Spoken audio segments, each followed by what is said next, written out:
Sinceramente, esto no es lo que me interesa, porque no son más que las disposiciones fúnebres de algún loco megalómano que vivió 3000 años antes de que se inventaran los congeladores criogénicos. Gira la cámara hacia allí, hacia allí.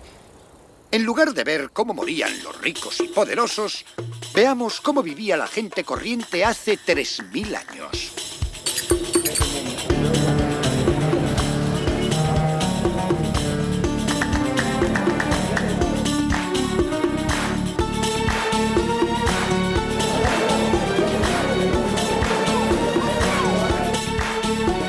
Lo que no sabemos de Egipto.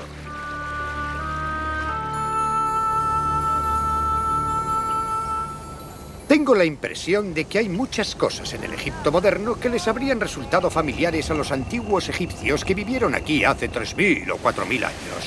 Esta es mi primera visita a Egipto, y para enseñármelo, tengo la suerte de contar con una egiptóloga de lo más atípica, la doctora Joan Fletcher. Y me ha dicho que una semejanza significativa entre hoy y el tiempo de los faraones es el espíritu de cooperación. Mires a donde mires en el Egipto moderno, ya sea en las comunidades rurales como esta o en medios urbanos, se ve un gran sentido del trabajo en equipo. Quiero decir que si hay que hacer un trabajo, normalmente hay un grupo numeroso de personas haciéndolo. ¿Cómo? ¿Esta gente trabaja gratis? ¿Vienen sin más? Sí, aquí todos cooperan. Si hay que construir una casa, tus vecinos te ayudan. Y cuando tus vecinos construyen la suya, tú les correspondes. Pero este sistema no vale para la construcción de las pirámides, por ejemplo. Oh, desde luego que sí, la pirámide, no, sí. venga. No, realmente las pirámides encarnan este carácter muy bien. No serían viables sin este fenomenal esfuerzo en equipo. La historia de la primera maravilla del mundo. De todos los confines del país llegaron multitudes de trabajadores y después esclavos, generaciones de esclavos, para arrancar las rocas a la inquebrantable tierra. Y mientras ejércitos de seres desdichados sufrían y morían para... Algunos arqueólogos están convencidos de que los hombres que construyeron las pirámides no eran esclavos, sino hombres libres que trabajaban en una especie de esfuerzo cooperativo. Así que podría ser que la imagen del antiguo Egipto evocada por Hollywood se base en un profundo malentendido del funcionamiento del mundo en el antiguo Egipto. Es que, por el amor de Dios, incluso tenían huelgas en el antiguo Egipto. Algunos obreros hicieron una sentada porque se quedaron sin maquillaje. Pero ya volveremos a eso.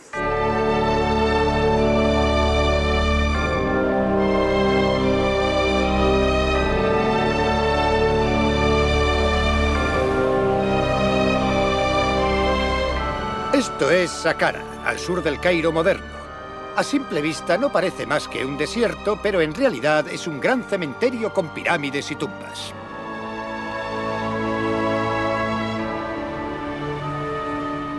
A veces tenemos la impresión de que los antiguos egipcios estaban obsesionados con la muerte, pero esto es simplemente por un capricho del destino. Verán, solo un 5% de la tierra de Egipto es fértil, y en la antigüedad no querían desperdiciarla en tumbas, así que tomaron por costumbre enterrar a sus muertos aquí, en el desierto. Y de paso, la arena y el calor conservaban las tumbas casi mejor que cualquier invento humano. Pero los egipcios no estaban obsesionados con la muerte, en todo caso, estaban obsesionados con la vida. Tanto que incluso quisieron conservar sus conversaciones diarias. Y eso es lo que voy a descubrir ahora. ¿De qué narices hablaba la gente en el trabajo hace 4500 años?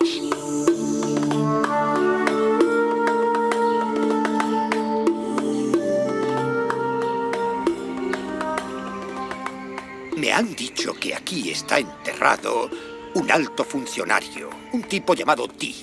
En realidad le apodaban Ti el Rico y poseía vastas propiedades. Bien, en las paredes de su tumba mandó inscribir fragmentos de conversaciones que habría oído cuando paseaba por sus fincas.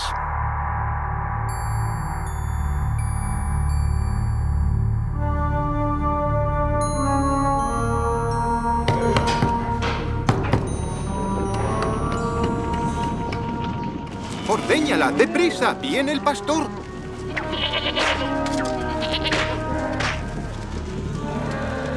Pastor! Cuidado con el cocodrilo. Está en el agua y no se ve.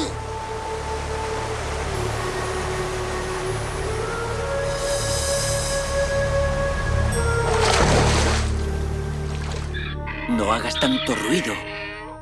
Oh, vamos, paga, es barato. Que alguien me ayude antes de que me pegue. Tenemos que pasarnos todo el día carretando cebada.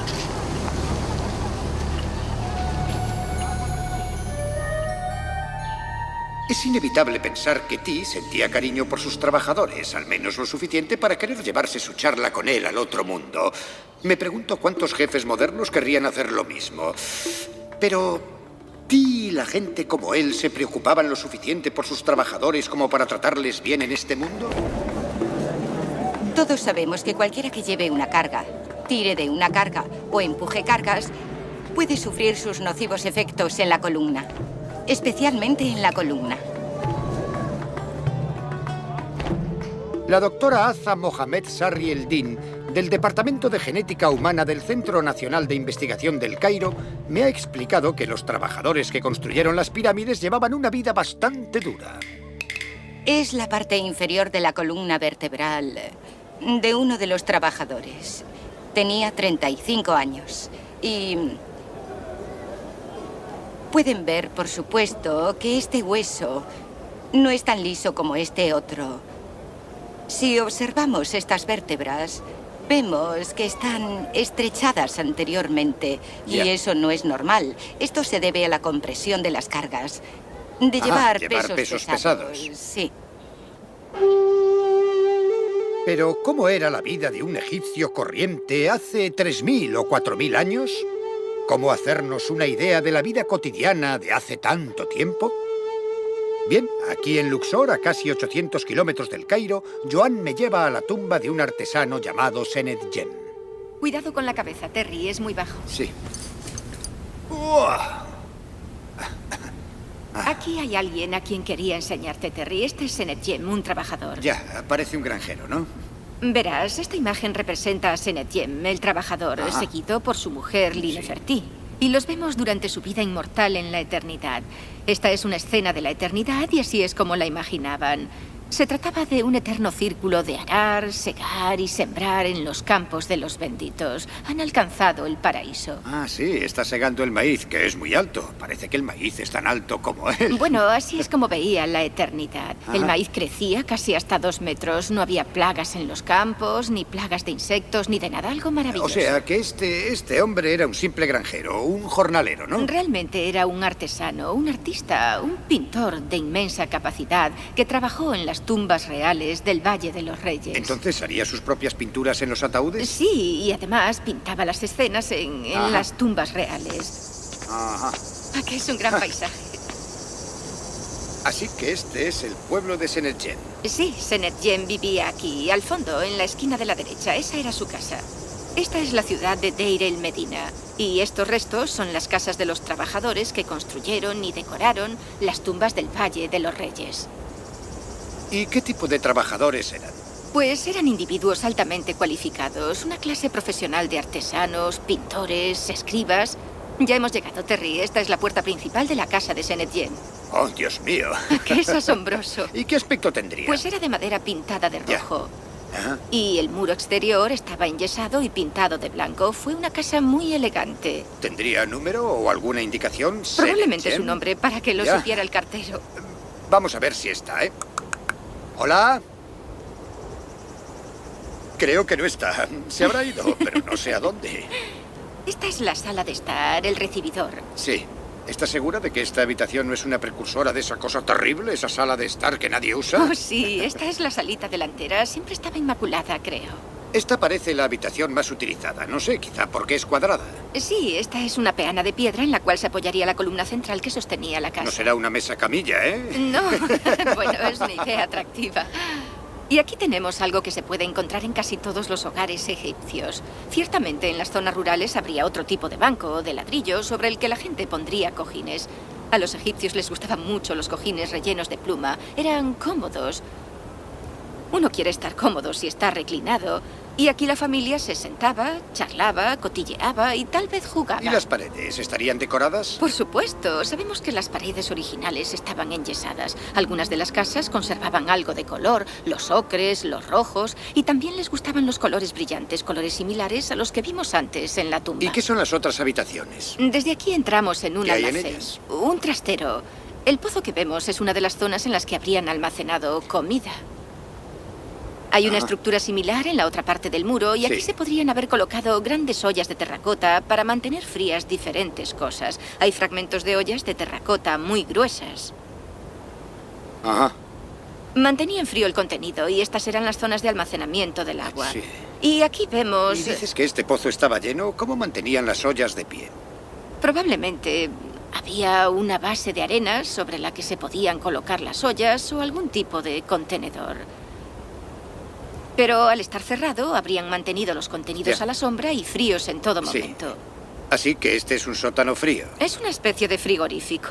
Y por aquí se subirá al piso de arriba. Sí, subían hasta el tejado. Los dormitorios, ¿no? En realidad dormían en el tejado, como hacen actualmente en zonas del moderno Egipto. Uf, estas escaleras tienen 4000 años. ¿A que son increíbles? Y siguen Verás, funcionando.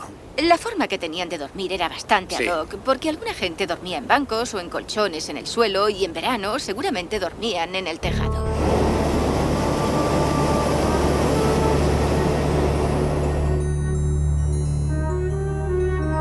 A vista de globo parece que no ha cambiado gran cosa. La gente hoy sigue durmiendo en los tejados, bajo las estrellas, como hacía en el antiguo Egipto. Miren, ahí está Senetjem.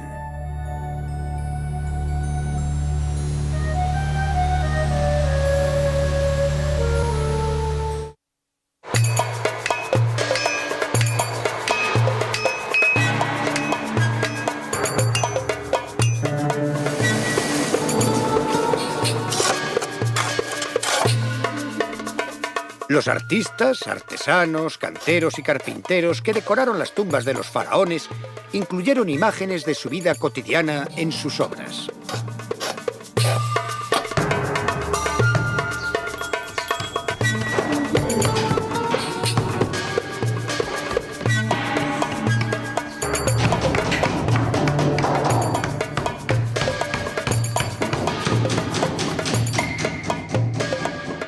Los trabajadores de las tumbas como Senetjem construían sus propias tumbas y las decoraban en su tiempo libre, una especie de hobby.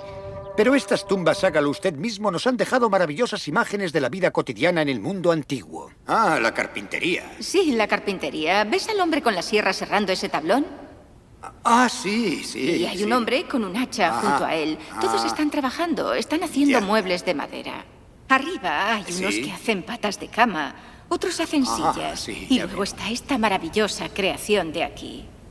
Es una estantería, ¿no? Este andamio es fantástico, realmente lo es, sí. Ah, sí, sí, sí. Este hombre se está agarrando a un lateral del andamio mientras intenta subir, posiblemente con un mazo de piedra que se utilizaba para nivelar la superficie. Aquí están haciendo ladrillos. Aquí rompen el barro y el hombre que está encima lo convierte en pequeños ladrillos de barro con los pequeños moldes de ladrillos de madera. Ajá. Un fuelle está dando aire y sujeta una cuerda, sí, para subirlos. Sí, utilizan la temperatura del fuego y derriten el metal. Ajá. Hay un par de tipos con fuelles. Los artesanos e ingenieros que trabajaban para los faraones podían esperar alguna gratificación. De hecho, un capataz aquí, en Deir el Medina, dejó constancia de las razones por las que sus obreros se tomaban un tiempo libre. Uno había estado enfermo, muy bien. Otro había estado haciendo sacrificios a los dioses. No sabemos si eso le valdría hoy en día. Otro había tenido una discusión con su mujer. Otro se estaba haciendo la casa y otro había sido mordido por un escorpión. Y un hombre se había tomado unos días para fabricar cerveza y, lo que es más, para bebérsela. Así que no todo era trabajar para los faraones. En un mercado callejero de El Cairo, Joan me contará algo más de uno de mis temas favoritos: la cerveza. La cerveza era la bebida de todos, hombres, mujeres y niños. Era un poco espesa, así que usaban ¿Cómo pajitas. espesa? ¿Qué quieres decir? ¿A qué se parece? Verás, la hacían con cebada y pan y todo tipo de cosas. Y era Tenía un poco de sedimento, un poco. Ah, Era un poco sí. rara. Pero más del que la cerveza tiene ahora en Inglaterra, porque la verdadera cerveza tiene sedimentos y una buena cerveza puede tener sedimentos. Sí, pero esta era como una sopa de verduras. Tenía cosas flotando. Entiendo. O sea que tenían que tamizarla, utilizar una especie de tamiz de paja especial. Y los ricos bebían vino, por supuesto. Tomemos, por ejemplo, a Tutankamón. Sabemos por los objetos de sus tumbas que prefería el vino Ya. blanco. El vino blanco bastante seco. Así que a Tutankamón le gustaba el vino blanco. Desde luego. A los antiguos egipcios les encantaban su vino y su cerveza, pero había otro líquido incluso más importante.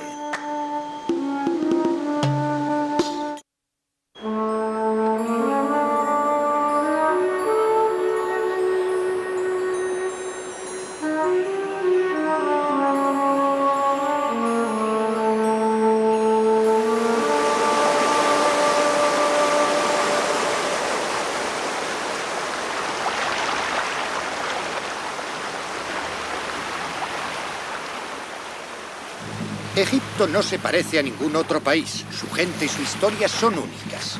Y esa singularidad se debe sobre todo a este río.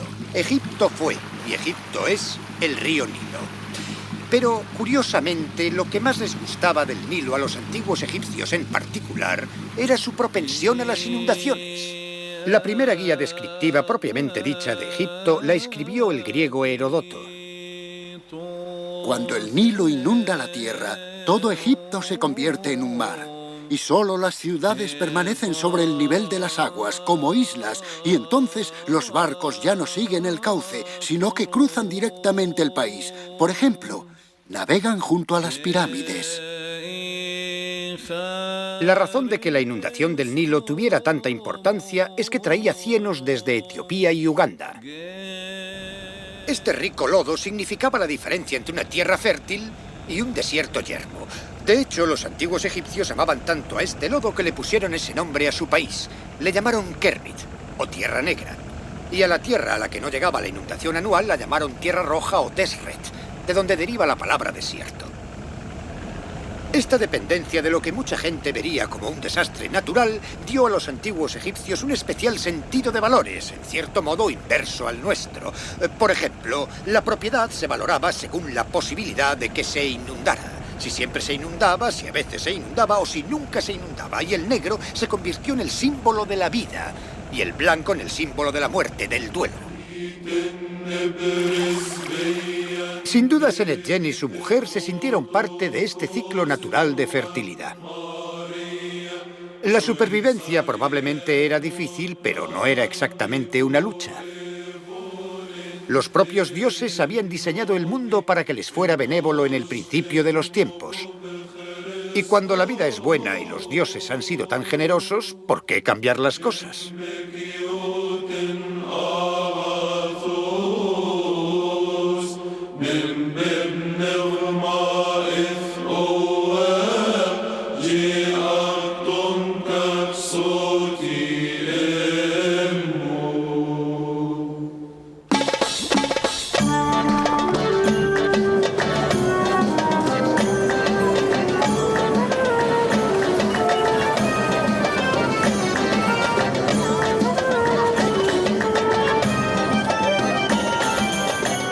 ¿Pero podemos acercarnos más a Senetjen? ¿Cómo sería llevar su vida o al menos su ropa? Pues da la casualidad de que Joe tiene un libro de muestras que puede ayudarnos, ¿verdad, Joan? Sí, y tenemos que llevarlo primero a la tienda de Bien, telas. dinos qué es un libro de muestras. Ha sido realizado por un experto textil Sí. que ha examinado durante muchos años la ropa de los antiguos egipcios para determinar cómo la hacían. Hola. Hola. ¿Podemos ver algunas Hola, ¿qué telas? tal? Enséñenos algo liso y resistente. ¿Qué buscamos exactamente? Buscamos algo como un buen lino blanco crema, con el que habríamos hecho algo así, una especie de camisa larga.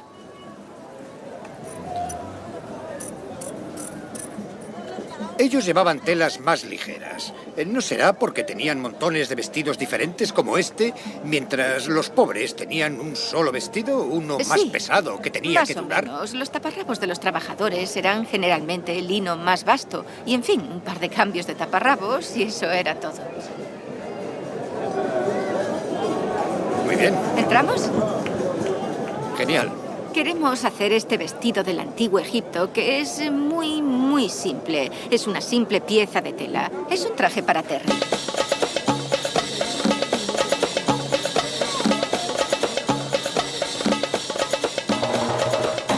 ¿Y llevaré algo debajo? Es curioso que menciones eso, Terry. Tengo un antiguo diseño para un taparrabos. Ah, un taparrabos. Calzoncillos antiguos. No me harán pruebas de eso, ¿verdad? No.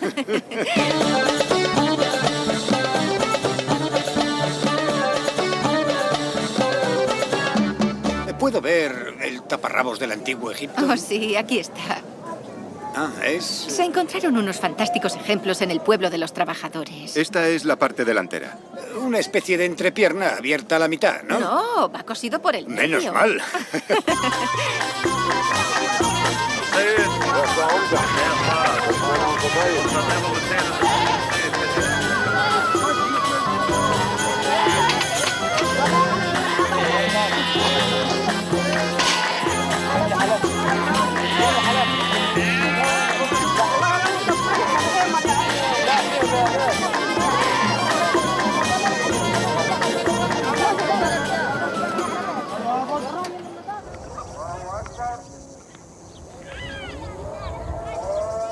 Mientras mi sastre se ocupa de mi nuevo traje, Joan y yo volvemos a la ciudad de Kurna, en las afueras del Valle de los Dioses, para investigar otro elemento vital en la vida cotidiana del antiguo Egipto. Serengem ha tenido una mañana dura. Ha estado pintando en el interior de la tumba del faraón a 38 grados. Pero ya es hora de almorzar. ¿Qué comería? Por supuesto, este era el plato principal de una dieta del antiguo Egipto. La cerveza y el pan es la típica comida egipcia. Toda su cultura estaba basada en los dos ingredientes que vemos sobre la mesa. Y, bueno, está absolutamente cargado de calorías. Oh, esta torta es bastante grasienta. Sí, pero lo bueno es, creo que tiene tantas calorías que daría una asombrosa cantidad de energía. Está buena, ¿verdad? Oh, no sabe a mantequilla. Es más suave. Y no hay que comer nada más. Está delicioso. Este es el tipo de ingrediente con el que se hacían las comidas de la época. Y en recientes excavaciones en Gizeh han aparecido panaderías que cubrían las necesidades de los obreros de las pirámides. Eran los cimientos de las pirámides. Así es. Las hogazas que se hacían en una especie de ollas de terracota tenían tantas calorías, eran tan densas, que aportaban toda la energía necesaria para construir una pirámide. Cuando la gente moderna piensa que los antiguos egipcios vivían con pan y cerveza, dicen, oh, pobres. Pero claro, están pensando en el pan de molde de un supermercado. Sí. Y es algo diferente. Por ejemplo, el sabor. Hay muchas clases diferentes. Hoy, en zonas del Egipto rural, cada mujer tiene su propio horno fuera de la casa. Y cada una hace pan de forma particular. A veces con este tipo de chichones, 3 chichones en los lados, a veces con pequeñas marcas de decoración, y a menudo hay una gran rivalidad entre ellas por ver quién hace el mejor pan. Estoy seguro de que estas las he visto en los jeroglíficos. Sí, he visto la forma. Sí, las has visto en los muros de las tumbas y los templos como ofrendas. Estas cosas se llevan haciendo hace millones de años. Y supongo que la cebolla la picaban y la echaban en una ensalada. Seguro Sí, que muy sí, posiblemente hacían un bocadillo con un trozo de pan, ponían una cebolla o cualquier otra cosa, lo envolvían y muy posiblemente lo guardaban y se lo llevaban para comérselo en el trabajo. Después de la ensalada, ¿qué más tenemos para comer? Después de la ensalada, bueno, si eras un egipcio muy rico o habías tenido suerte cazando junto al río, aves salvajes, patos y gansos.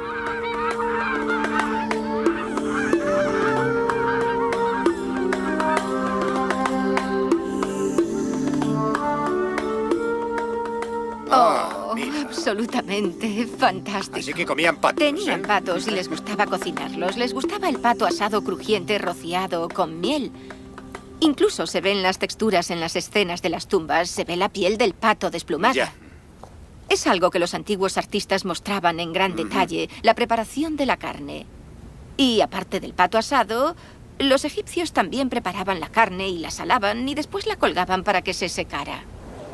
La carnicería está vacía, pero puedes ver los ganchos que cuelgan en el techo. Sí. Muchas escenas de tumbas y templos muestran carnicerías y los lugares donde los animales eran sacrificados y el proceso de secado de la carne y muchas veces también del pescado. Se colgaban para secar los arenques y otros peces. Eran unos expertos en el secado de pescados. ¿El pescado seco era algo habitual? Oh, sí, sin duda. Claro.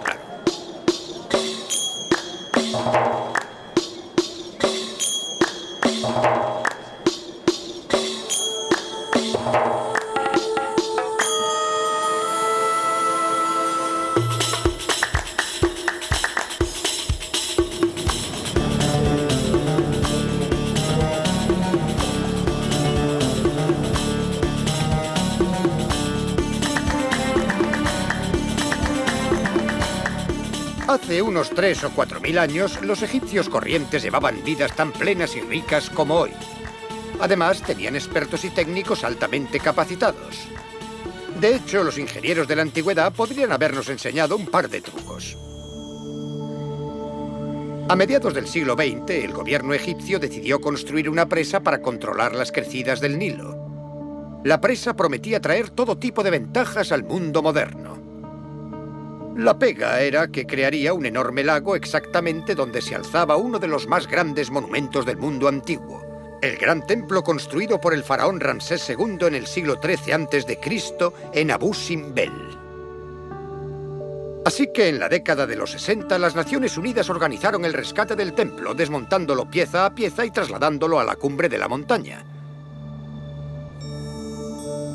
Sin embargo, en las profundidades del templo había una fila de dioses. En su emplazamiento original, el templo había sido alineado cuidadosamente para que 2 veces al año, el 23 de febrero y el 23 de octubre, los rayos del sol naciente bañaran de luz las estatuas de 3 de los dioses. Los ingenieros modernos intentaron reproducir este efecto, pero no lo consiguieron. Los ingenieros de la antigüedad sabían lo que hacían. La vida en Egipto disfruta de una extraordinaria continuidad con el pasado, pero eso no significa que no haya habido enormes cambios, que los ha habido. En el año 391 de nuestra era, el emperador romano Teodosio promulgó un decreto prohibiendo los templos paganos en todo el imperio. Para los egipcios esto fue un desastre, porque sus templos no solo eran lugares de culto, sino que eran escuelas, universidades, bibliotecas, centros médicos, tribunales de justicia, eran el centro de la vida civil. Su cierre significó el fin oficial de las antiguas costumbres y el fin del lenguaje escrito. Y unos siglos después, la llegada de otra religión, el Islam, significó el final del lenguaje hablado.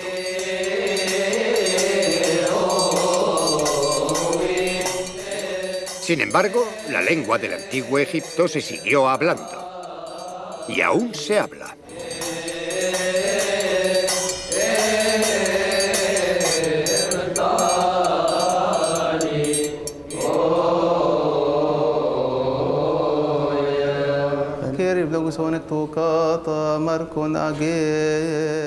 Durante 1600 años, a pesar de las habituales represiones oficiales, la Iglesia copta y los sacerdotes como el padre Isaac Ramsey han mantenido vivo el lenguaje copto.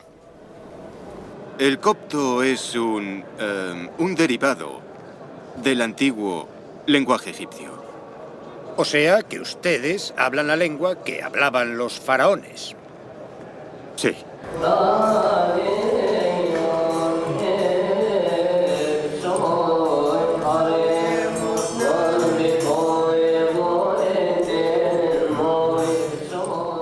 Por supuesto, es posible que el copto que se habla ahora se parezca poco al que se hablaba en el mundo antiguo, como el español actual al latín. Pero no obstante, la Iglesia cristiana copta ha mantenido esta antigua lengua muerta viva, del mismo modo que la Iglesia católica romana sigue manteniendo el latín vivo, y el primer idioma escrito conocido de la humanidad se siguió hablando. Y este hecho se convertiría en crucial para descifrar el significado de los jeroglíficos. Y aquí estamos, escuchando el lenguaje de los faraones y capaces de leer sus escrituras. ¡Qué sabias palabras, qué secretos y misterios nos transmitirán a lo largo de los milenios! A día de hoy, las siguientes ropas fueron entregadas a los encargados de la lavandería. 10 faldas, 8 taparrabos y 5 paños higiénicos.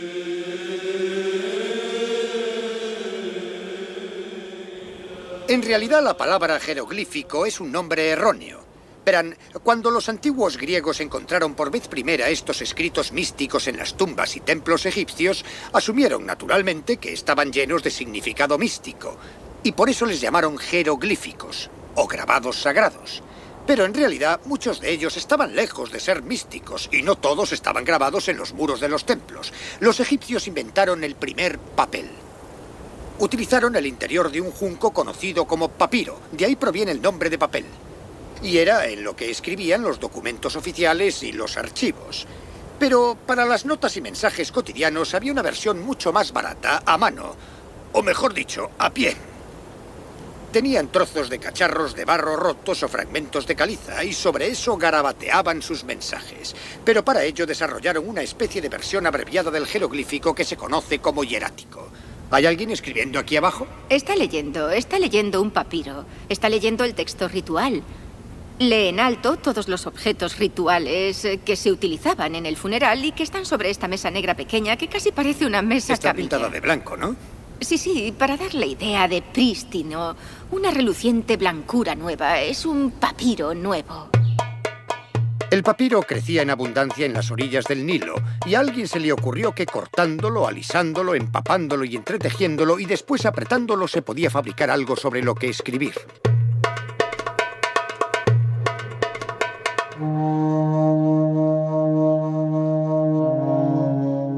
La invención de la escritura en el antiguo Egipto fue desde luego un boom para los contables, administradores y escribas, pero también hizo posible la primera literatura del mundo. Uno de los vecinos de Senetjem creó una pequeña biblioteca de novelas, historias míticas e incluso canciones de amor. La mujer que amo está al otro lado. Hay un río que separa nuestros cuerpos. El río es alto. Es época de crecida.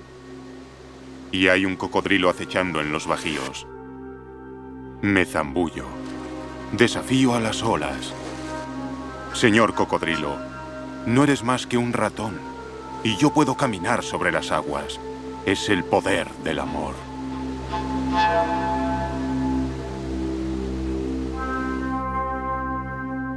Otro género literario que los antiguos egipcios parecen haber inspirado es la autobiografía. Por supuesto, las suyas solían estar escritas en piedra.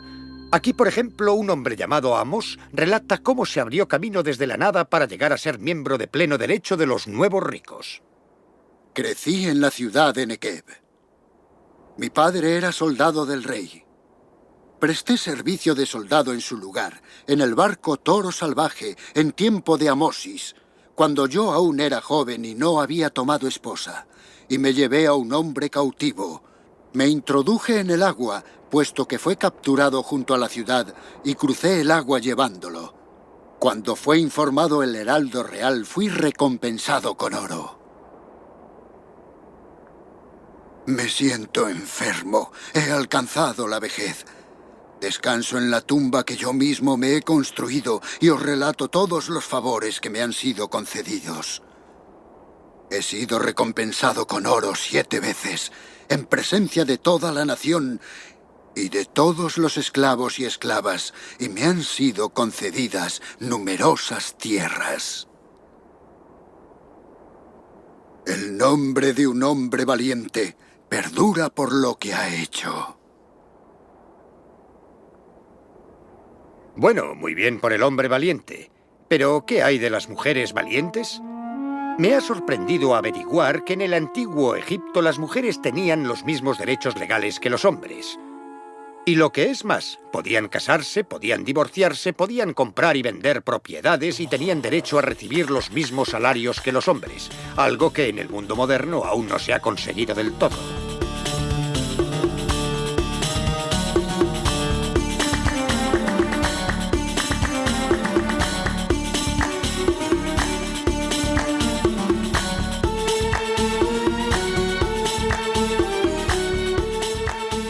Un texto advierte incluso a los hombres de que la conducta machista puede provocar disputas domésticas. No controles a tu mujer en su casa si sabes que es eficiente. No le digas dónde está, cógelo si lo ha puesto en el lugar correcto. Que tus ojos la observen en silencio, así reconocerás sus habilidades. Si un hombre no busca las disputas domésticas, estas nunca comenzarán. En el antiguo Egipto, el equilibrio entre los sexos era parte del equilibrio de la vida en general.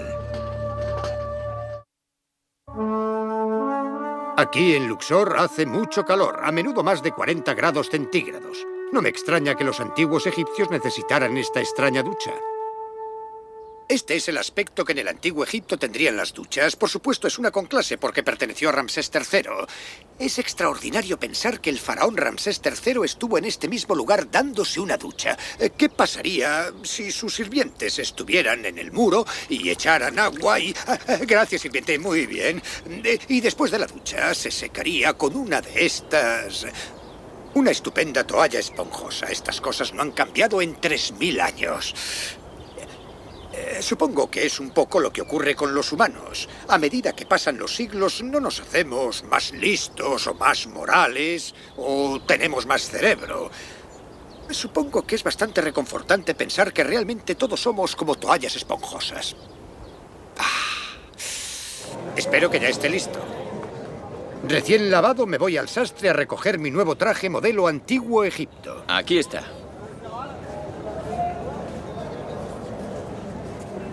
Bien, ¿quieres probártelo? Mejor. Sé que Pues no si no debo, te pero vale. haré una pregunta tonta. ¿Aquí hay probadores? Oh, sí, cómo no. Ah, sí, vale.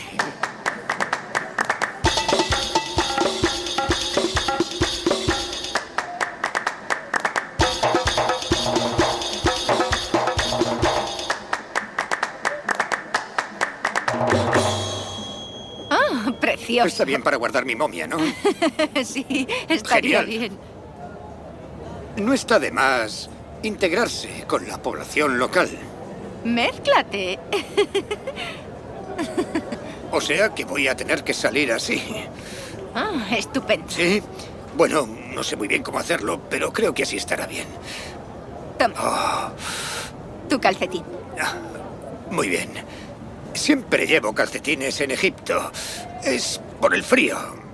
Un buen calcetín de lana es muy necesario para el sol de mediodía. Bueno, no estoy exactamente en la piel de Senetjem, pero al menos sí en sus ropas. Lo único sin lo que Senetjem no se dejaría ver en público es sin maquillaje.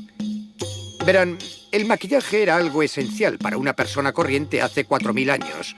Y una vez más había igualdad entre los sexos. Tanto hombres como mujeres llevaban maquillaje. Lo que me lleva de nuevo a la huelga de los trabajadores que mencioné antes. Ocurrió un día de 1170 a.C. Algunos obreros de una tumba del Valle de los Reyes se pusieron en huelga porque se les acabó el maquillaje. Exigían más aceite hidratante y ropas y verduras y pescado.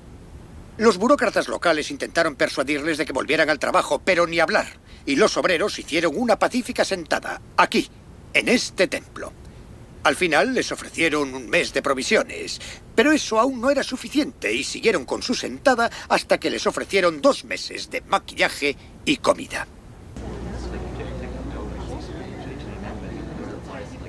Dime, ¿por qué los hombres se ponían esto en los ojos?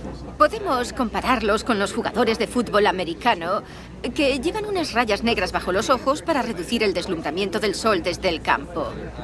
Es exactamente lo mismo en el antiguo Egipto. Todos sabemos el clima que hay, el calor y el sol, cómo se refleja en el desierto y en las rocas. Y los hombres que hacían trabajos físicos necesitaban algo para reducir el deslumbramiento del sol en los ojos. Son una especie de gafas de sol del antiguo Egipto, realmente. Así que en la cara, como obrero, llevaría algún aceite hidratante. Mucho aceite hidratante, sí, por toda la piel. Posiblemente perfumado y con los ojos maquillados. Ya. Es muy raro lo de estos obreros de la construcción que van a trabajar con los bocadillos y el maquillaje puesto. Desde luego. Pero hay una pintura de alguien que se lo pone a los demás mientras están en el trabajo, ¿verdad? Sí, en la tumba del trabajador hippie hay una escena de los compañeros de hippie trabajando duro y se ve a un tipo rondando poniéndoles la crema mientras están trabajando.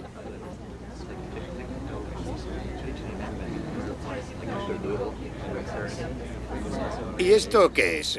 ¿Tengo que ir calvo? Bueno, los antiguos se afeitaban la cabeza o llevaban el pelo muy corto para evitar los piojos, que eran muy comunes entonces con el tiempo seco y caluroso.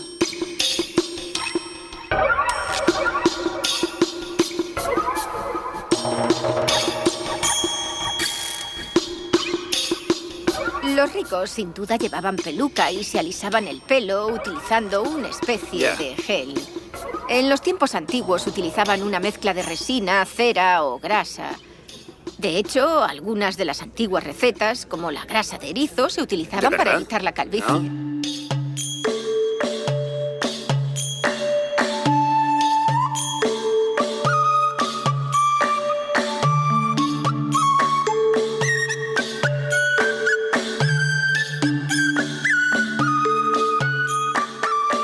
Por supuesto, se teñían el pelo y las pelucas con aleña.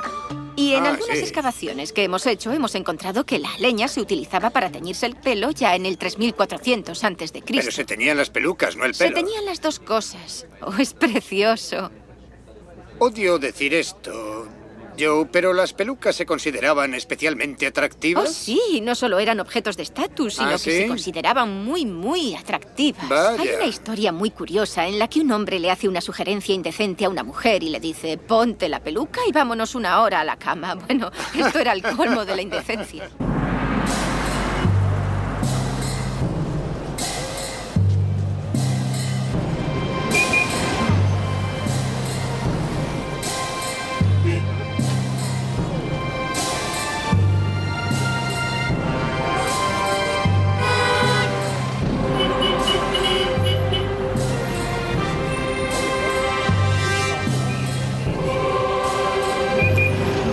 Vuelvan al trabajo, por favor.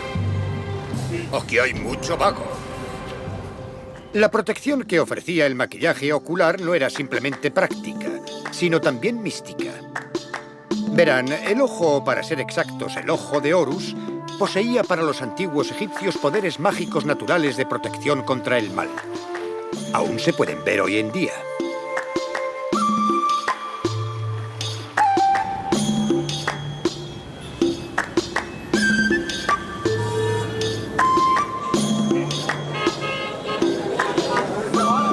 Pero, por supuesto, los antiguos egipcios también sabían protegerse.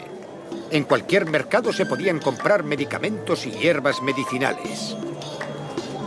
Y, de hecho, los antiguos egipcios inventaron la pasta de dientes, las primeras gotas para resfriados, los elixires bucales, el chicle y los desodorantes. Pero ni siquiera el ojo de Horus podía proteger a los antiguos del omnipresente espectro de la muerte, y los niños eran especialmente vulnerables.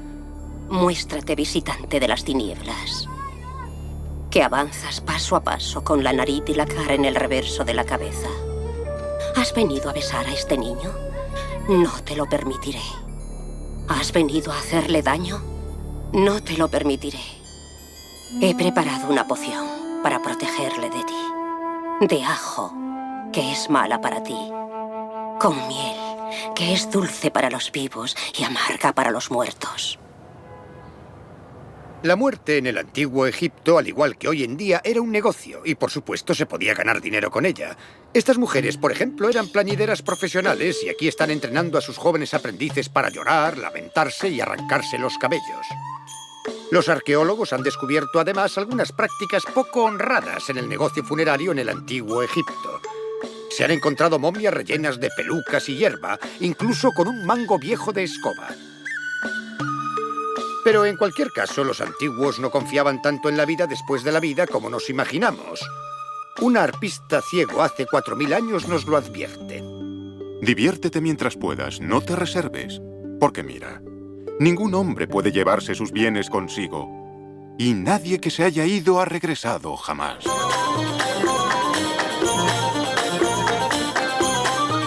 Los grandes gobernantes han desaparecido. Sus tumbas han sido saqueadas o redescubiertas, sus momias deshechas y los mangos de escoba extraídos. Los todopoderosos faraones se han convertido en propiedad pública. Pero quizá la verdadera inmortalidad está por ser encontrada entre los hombres y mujeres corrientes cuyas vidas han cambiado muy poco desde los días de los faraones. Quizás lo que no sabemos del antiguo Egipto siempre ha estado aquí, delante de nuestras narices.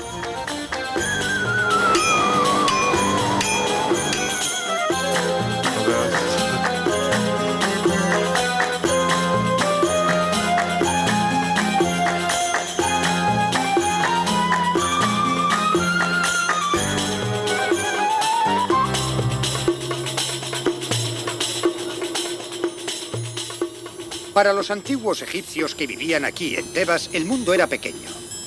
Desde el Nilo a esas montañas de allí. Y más allá estaba el desierto, el otro mundo, la morada de los muertos. No es que estuvieran obsesionados con la muerte, sino que tenían a la muerte por vecina y tenían que aprender a vivir con ella. Este es uno de los mensajes favoritos de los vivos a los muertos. Que pases millones de años tú, amante de Tebas, con el rostro hacia el viento del norte y los ojos contemplando felicidad. Y los muertos también tenían un mensaje para los vivos. Este es el consejo que un antiguo egipcio nos ofrece hoy. Sé alegre toda tu vida. No trabajes más de lo necesario. No recortes el tiempo destinado al placer. No pierdas tiempo en preocupaciones cotidianas más allá de proveer tu casa, y cuando la riqueza te llegue, sigue a tu corazón. La riqueza de nada sirve si estás triste. Cuando pensaban en la eternidad, la imaginaban muy parecida a esta, porque para los antiguos egipcios, el paraíso era Egipto y el infierno cualquier otro sitio. Me pregunto cuántos de los habitantes actuales de Los Ángeles o Londres pueden decir lo mismo.